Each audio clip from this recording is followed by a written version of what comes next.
അധ്യായം 20.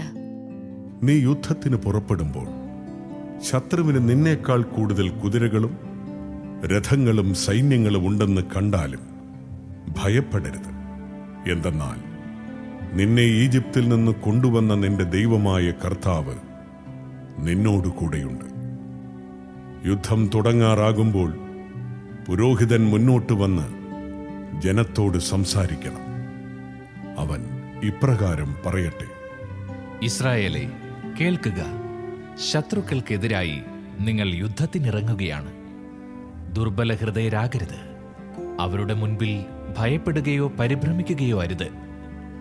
നിങ്ങളുടെ ദൈവമായ കർത്താവാണ് നിങ്ങളുടെ കൂടെ വന്ന് ശത്രുക്കൾക്കെതിരായി യുദ്ധം ചെയ്ത് വിജയം നേടിത്തരുന്നത്.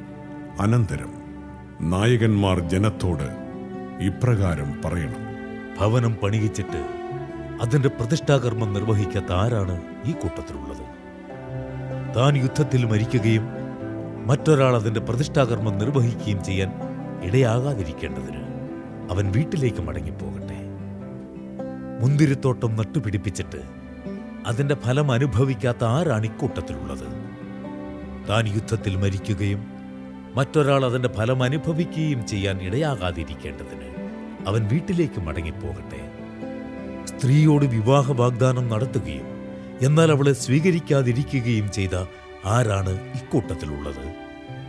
താൻ യുദ്ധത്തിൽ മരിക്കുകയും മറ്റൊരാൾ അവളെ സ്വീകരിക്കുകയും ചെയ്യാതിരിക്കേണ്ടതിന് അവൻ വീട്ടിലേക്ക് മടങ്ങിപ്പോകട്ടെ.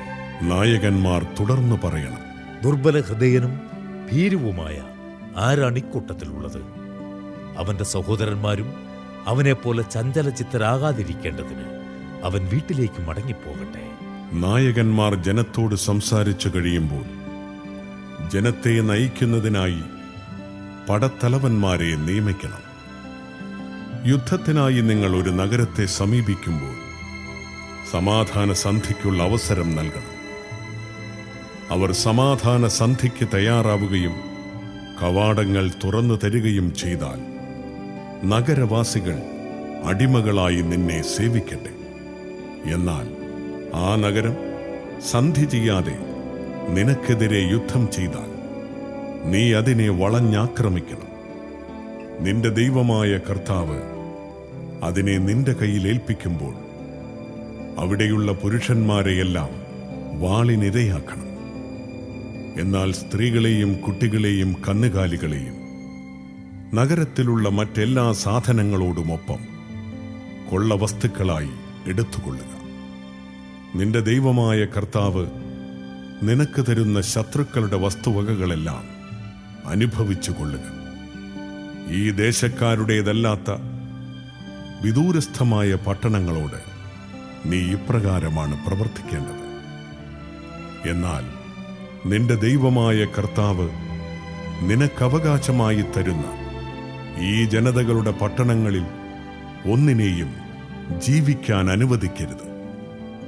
നിന്റെ ദൈവമായ കർത്താവ് കൽപ്പിച്ചിട്ടുള്ളതുപോലെ ഹിത്യർ, അമോര്യർ, കാനാന്യർ, പെരീസ്യർ, ഹിവ്യർ, ജബൂസ്യർ എന്നിവരെ നിശ്ശേഷം നശിപ്പിക്കണം. അവർ തങ്ങളുടെ ദേവന്മാരുടെ മുൻപിൽ ചെയ്യുന്ന മ്ലേച്ഛതകൾ നിങ്ങളെ പഠിപ്പിക്കാതിരിക്കാനും അങ്ങനെ നിങ്ങളുടെ ദൈവമായ കർത്താവിനെതിരായി നിങ്ങൾ പാപം ചെയ്യാതിരിക്കാനുമാണ് ഇപ്രകാരം നിർദ്ദേശിച്ചിട്ടുള്ളത്. ഒരു നഗരത്തോട് യുദ്ധം ചെയ്ത് അത് പിടിച്ചെടുക്കാനായി വളരെ കാലം അതിനെ ഉപരോധിക്കേണ്ടി വരുമ്പോൾ അതിലെ വൃക്ഷങ്ങളിലൊന്നും കോടാലി കൊണ്ട് വെട്ടി നശിപ്പിക്കരുത്. അവയുടെ ഫലങ്ങൾ നിങ്ങൾക്ക് ഭക്ഷിക്കാം, എന്നാൽ അവ വെട്ടിക്കളയരുത്. വയലിലെ മരങ്ങളെ ഉപരോധിക്കാൻ അവ മനുഷ്യരാണ്. ഭക്ഷണത്തിനുപകരിക്കാത്ത വൃക്ഷങ്ങൾ മാത്രം നശിപ്പിക്കുകയോ അവ വെട്ടി ആ നഗരങ്ങളോട് യുദ്ധം ചെയ്യാൻ ഉപകരണങ്ങൾ ഉണ്ടാക്കുകയോ ചെയ്തുകൊള്ളുക.